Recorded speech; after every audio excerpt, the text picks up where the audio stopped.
What is up, y'all? Coming back at y'all with another quick video. I got two of these big block Mopar intakes here. We're going to break it down and see what the difference is. We got the Edelbrock Torker 383, and then we got the Weiand 7511. Both of these are single plane intakes for the low deck big block Mopars 383, 400. So let's dive into it and see what the difference is in these intakes. I'm recording this video on my Insta360 camera, so the audio might be a little different, but that gives me the capabilities to be hands-free and not have to worry about moving around a tripod. Anyways, let's dive into this thing and see what we can find out. So right off the bat, visually, I can tell you that if you're having hood clearance issues, the Edelbrock Torker sits quite a bit lower than the Weiand intake. So let's break out a tape measure real quick and see what the actual difference in that is. You'll have to excuse the mess on my workbench here. I got like 15 different projects going on at one time. Okay, I have both of these intakes sitting on the same workbench. They're both equal right now. I know if they were bolted on the motor or the engine, the measurements will be different here, but this is just to give you a rough idea. I got a speed square set in between these. I'm going to use a straight edge just to see where it lands at. And as far as the Weiand intake, it's landing just shy of 4.5 inches compared to the Edelbrock, which comes in at 3.5 inches. So that gives you an extra inch of hood clearance if that is going to be a case in your project. So that's something to take note of. Another noticeable difference in the visual aspect of these intakes is you'll notice on the Weiand intake that the indentation for the intake bolt provision here into that runner is quite substantial compared to the one on the Edelbrock. The front runners on the Edelbrock, they do have a little clearance for the intake bolts, but if you notice on the Weiand or the Weiand, that all runners have that cutout provision for you to access the intake bolts. Now I'm not sure if that's because the runners are larger on this intake compared to this one, but that's something we're going to find out.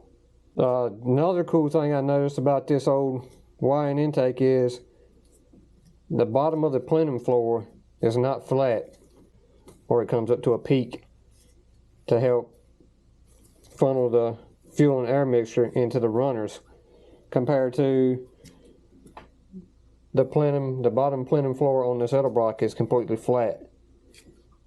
While we're on the subject of plenum, let's discuss the opening sizes of these two intakes. It's worth noting that both of these are unmodified. Neither one of these have ever been ported to my knowledge. Both of these come off of Facebook Marketplace, but just by visual inspection, these look to be as they came from the factory. So you'll notice on the Edelbrock that, which it's the case in both of them, but it's more pronounced on the Edelbrock, that the finish work around the flange opening, you can tell that it's not uniform all the way around as compared to the Weiand intake. It's mainly just in the corners where you notice the difference, especially that corner. But as far as the opening size, let's get a measurement on that.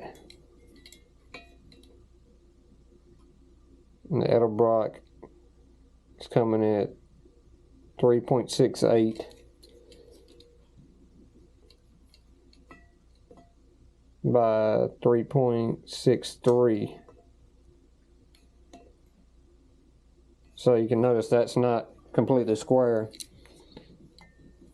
As to where we come over here on this one, and it's coming in at 3.61 by 3.62. So it's definitely more uniform on the Weiand intake from the factory, which you can come in here with a Dremel and easily dress this out depending on what your application was. So next, let's move on to plenum depth, which is obvious that with this intake having a raised floor that the Edelbrock should be deeper, but we'll see what the ruler says here.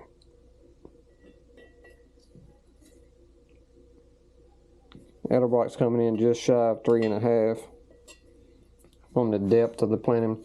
As far as this intake, we're going to go from the highest peak.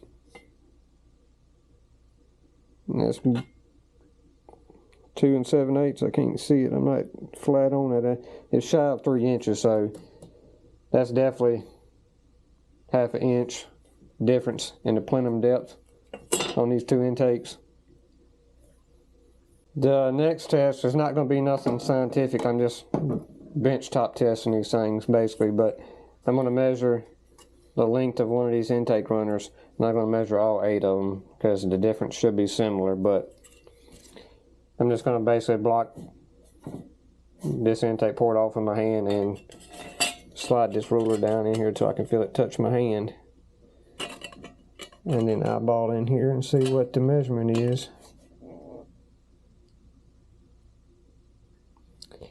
And it appears that the runners on this Edelbrock are coming in at about 5 3/4 inch compared to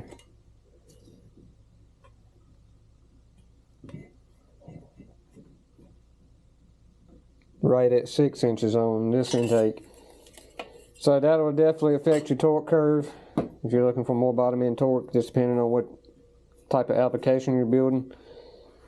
So with that being said, let's flip these over and get a measurement on the actual port size so you can have an idea of what the volume is. And right off the bat, you can notice that both of these do have the heat crossover passage in them, but the Weiand intake is definitely, the heat crossover chamber is definitely deeper, which might have something to do with the floor of the plenum being raised. Not sure on that one, but let's grab these calipers here and get a measurement on them.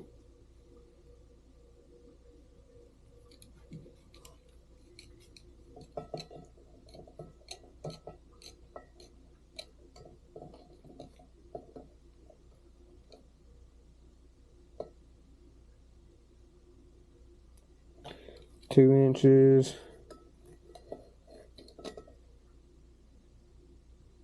By 1.1 almost.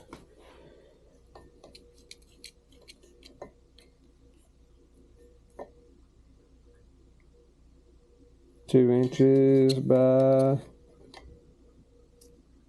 1.1. So as far as port size, as cast from the factory, these are about the same. You can definitely tell that that needs to be cleaned up a little bit with the Dremel. Don't know if that was core shift or what in that casting, but that's the only two runners I see like that. And as far as the Edelbrock, all the castings seem to be in good shape. I mean, as far as the runners, there's no core shift in this.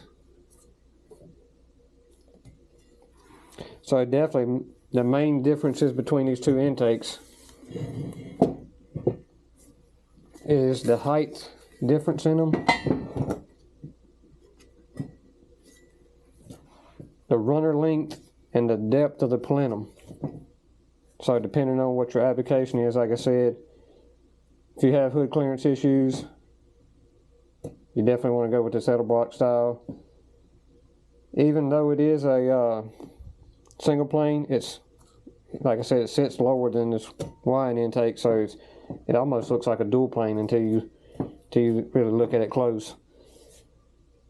That's going to wrap it up for this video, y'all. I just wanted to make a quick comparison video between these two intakes. I'm always buying, selling, and trading parts for these old Mopars, and I think I have a gentleman that's going to purchase this one this weekend, so I wanted to go ahead and get a video documenting the difference of these two. I think I'm going to run with this one on the Fury. It does have one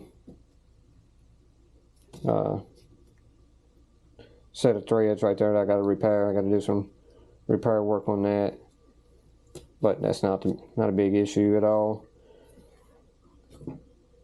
So yeah, thank y'all for watching. Like, comment, subscribe, do all that good stuff, and we'll see y'all in the next one.